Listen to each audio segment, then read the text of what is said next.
There's another equivalent description in terms of spinors. It's called the pure spinor particle, which relies on the fact that we can use bispinors in this way. Oh, sorry. Usually confused. Oh.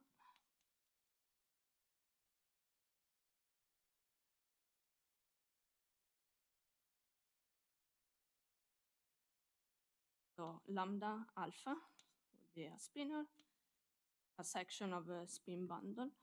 Lambda tilde alpha dot is another spinor because we are working in, so M is our spacetime for dimensional, and it has a Lorentzian metric. Therefore, we have, if we consider spinors, we will have two different irreducible representation in 4 dimensions. Therefore, we have two sets of spinors, of irreducible spinors like that. And okay, so this is called the pure spinor particle and will play a role in the next part. Okay, so far nothing very fancy, just wrote down the particle action. And now I would like to introduce also the spin, but as I said, we can do this not by considering the Dirac-Lagrangian, which is what you would come up with, but by using n = 1, so one charge of supersymmetry. So for, let's say, 1/2, spin 1/2.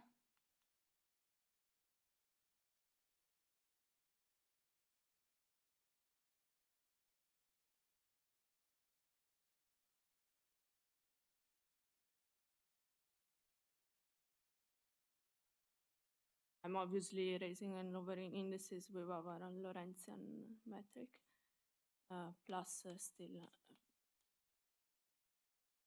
this Lagrangian multiplier. And now we have supersymmetry, so there is another Lagrangian multiplier chi, which takes into account the conservation of a supercharge. It's called the supercharge, okay, buzzword.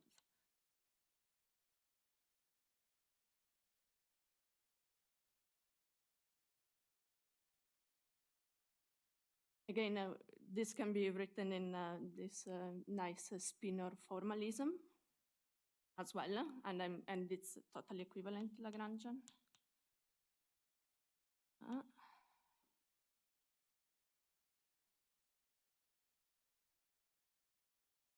So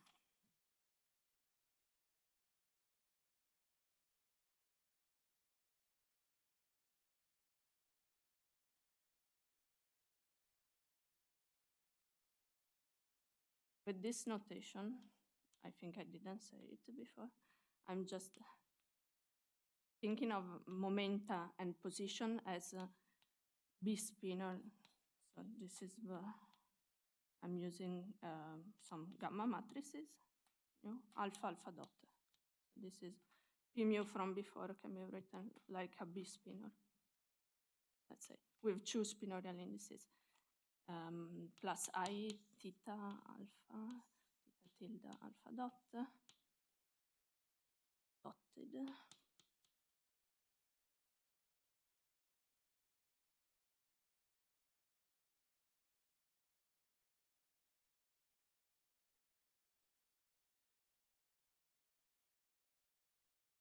And then there is, okay, now I'm dropping all the spinorial indices, but then there is this part as well.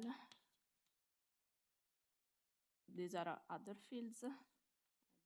I will not discuss a lot about it, but you have to notice that when we find the equation of motions for this row, we will end up with this constraint for chi. Of course, okay, you can read it directly from here.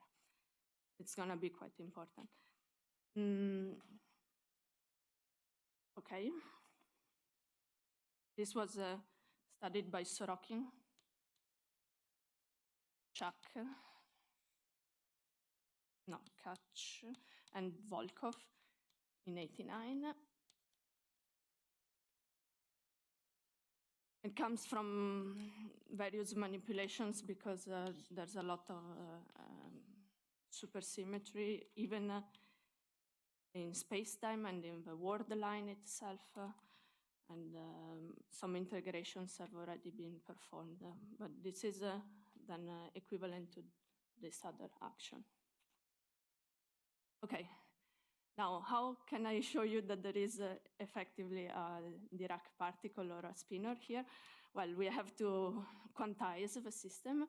We just work with all the covariant quantization, so we look at the physical state in the Hilbert space that satisfy the algebra of the constraints. So let me write H for P square, Q for psi mu, P mu. So it's just a relabeling. Then we know that they have to satisfy this algebra. Because, okay, I forgot, of course, to tell you that this is, these are elements of a Clifford algebra.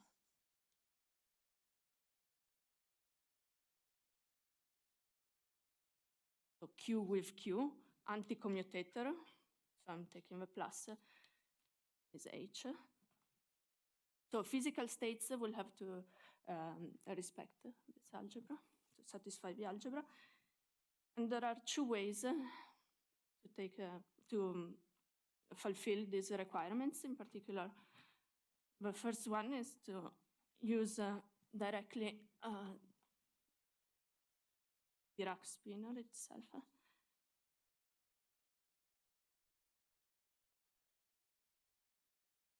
And x of minus I p dot x acting on the vacuum, 0, on the ground state. Now the algebra will just tell me that there is p square of this, let's call it physical state, has to be 0. And that the Dirac spinor UP satisfied this, where the slash notation just means I mean, psi are a representation for a gamma matrices. So, I mean, this. However, there's also another way, because this is not the end of the story. We can also realize the algebra here by considering complex pairs of this type for psi mu, probably over the square root of 2. And we can declare the vacuum to be annihilated by the psi minus.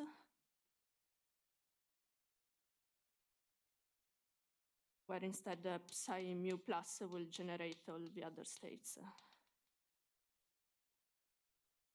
Which states are those which are physicals? Then, okay, well, let's fulfill the algebra again, and we will find then the physical states are going to be,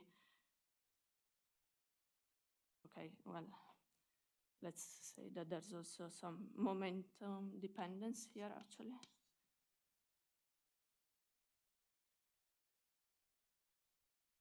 So the physical state now.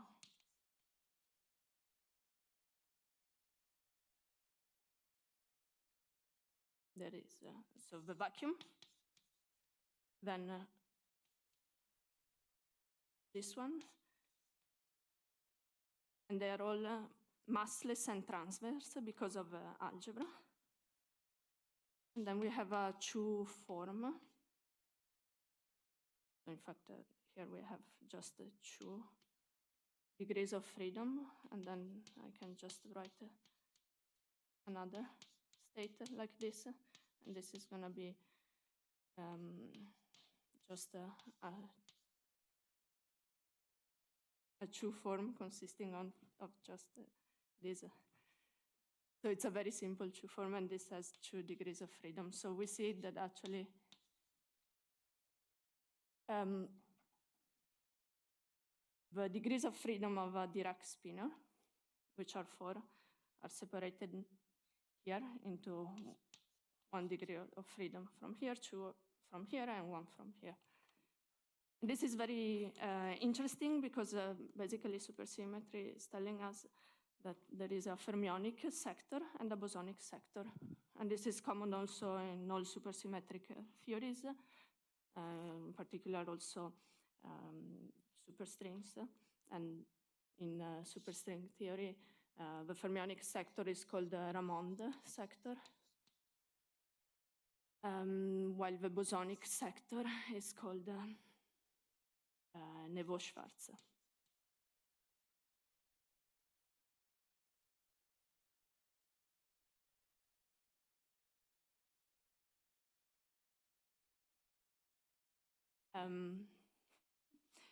That's tough. I just that there are 2 possible ways of realizing, representing the algebra. Yes. Good. Okay, now let's switch to N equal 2, supersymmetry, at least since it's in the title of my talk. For N equal 2, the theory was worked out by Dai-Huang and Warren-Siegel in 2008.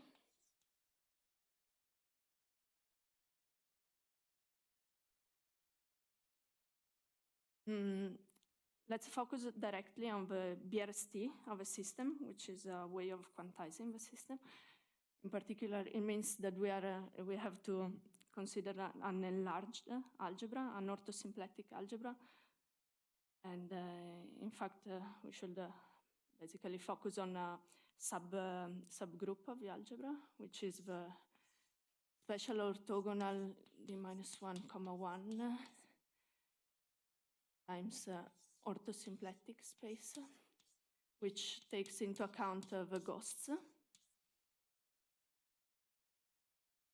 And for the generators, let's define these generators.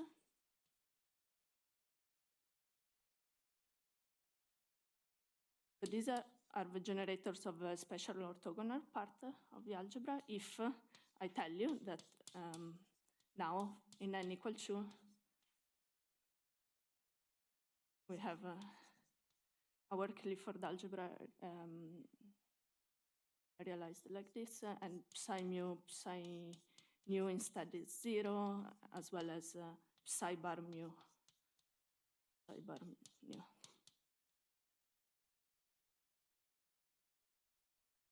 So we need other 2 more generators, and these are going to be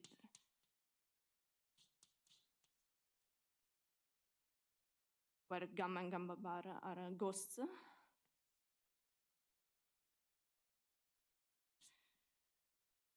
The important thing in the work is that they considered deformed BRST differential Q, deformed in particular with covariant derivatives in this way. So if you are familiar, you will probably know what the BRST differential should look like. It has to have a ghost degree 1, which is carried here by C, which is a ghost for the reparametrization invariance from before.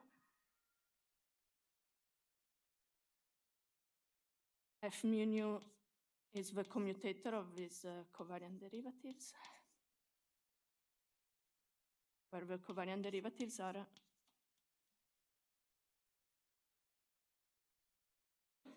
and the A mu is one form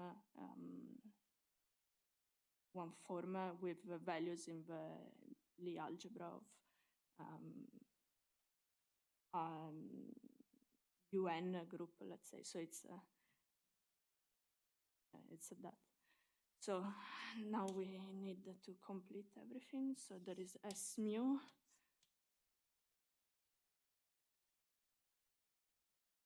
B is another ghost for a parametrization variance, but it's, sorry, it's ghost degree -1.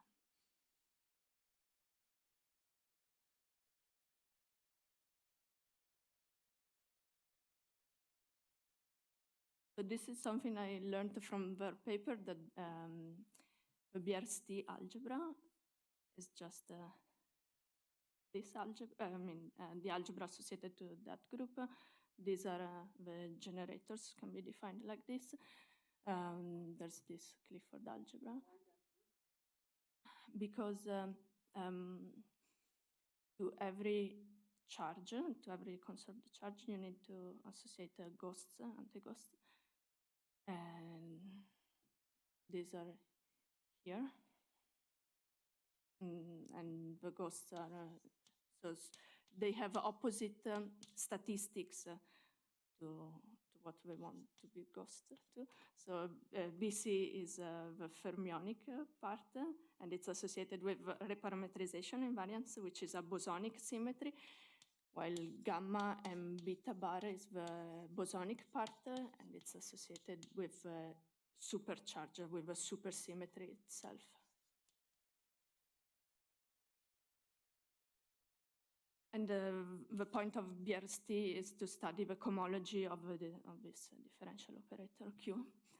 However, if I give you such a differential operator, you will say, well, let's first check that it squares to 0. In fact, it does not square to 0, but we are forgetting to consider a few more things. For example, that there is U1 hidden symmetry, in the sense that we can always rotate the psi and psi bar in their own space, because there's 2 of them. So you can construct a U1 current in this way. Let's just write it down, minus.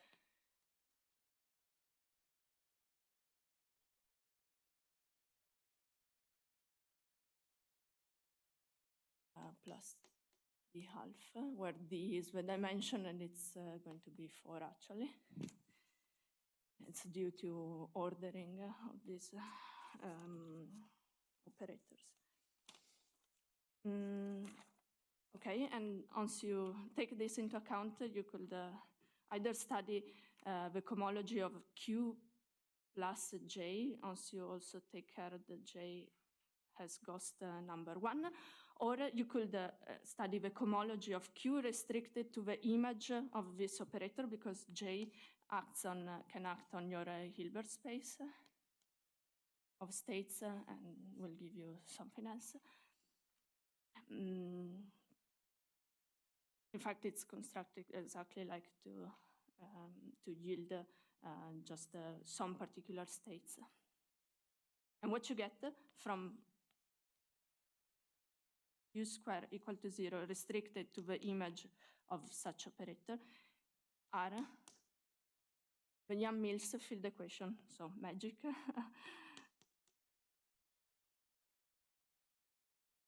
So maybe I should have said that that's that A mu is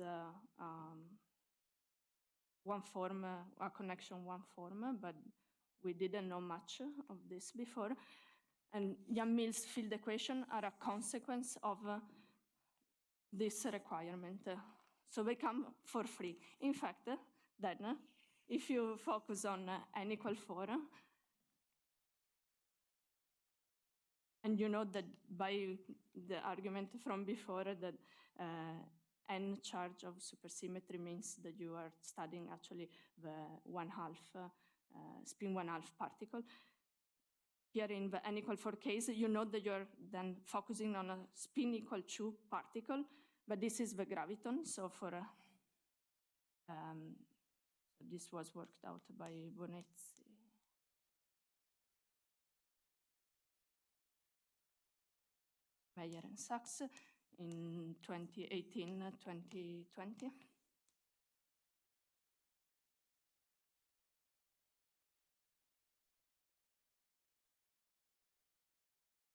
What was this? So in N equal 4, if you play the same game as before and you constrain your BRST charge, which is coupled to some background, it's not the free one, and in particular this background contains maybe the linearized graviton or even the string Fury multiplet of a closed closed closed string NS-NS sector. Well, Q square into 0 in some restricted Hilbert space implies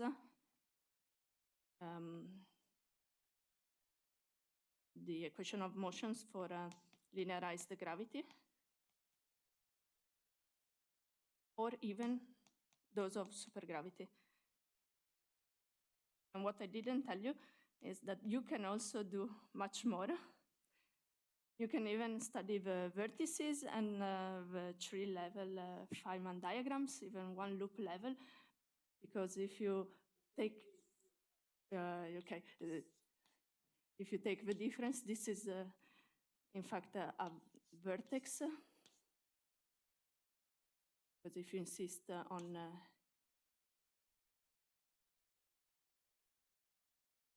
this follows from Q square in 0.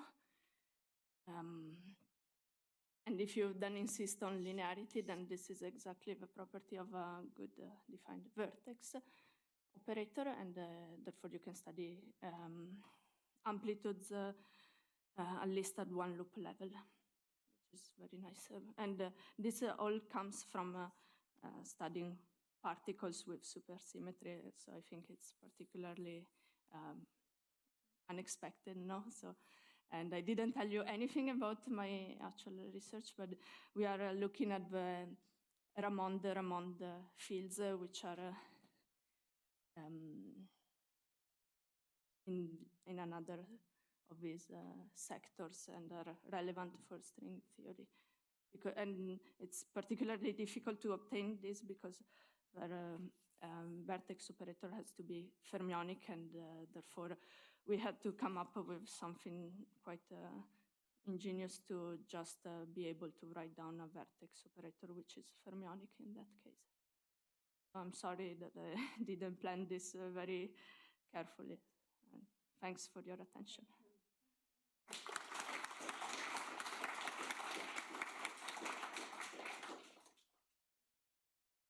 Are there questions? Yes. If I understand correctly, you say that Q square vanishes on the image of this current, right? But that's you compute it and it's equal to 0. That's what you mean? Yes. Okay. And then the Yang-Mills equation of motions, it's also just in this space? Sorry, I didn't state it correctly. So you need to restrict your space and also to have your field strength that satisfy Yang-Mills field equation. So this is 0 provided that so there are two conditions, in fact.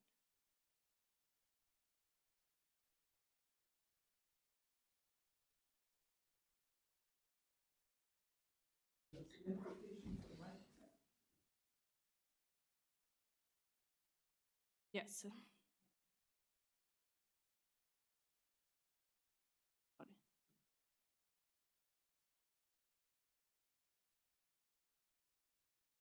So is the field mu in this formal a dynamical field or just yes. a background field? Yes, okay. Now it's dynamical because it satisfies Yang-Mills equation, which is really powerful.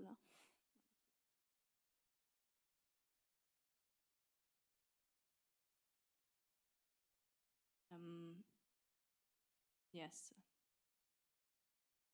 Okay. cannot say much more about this.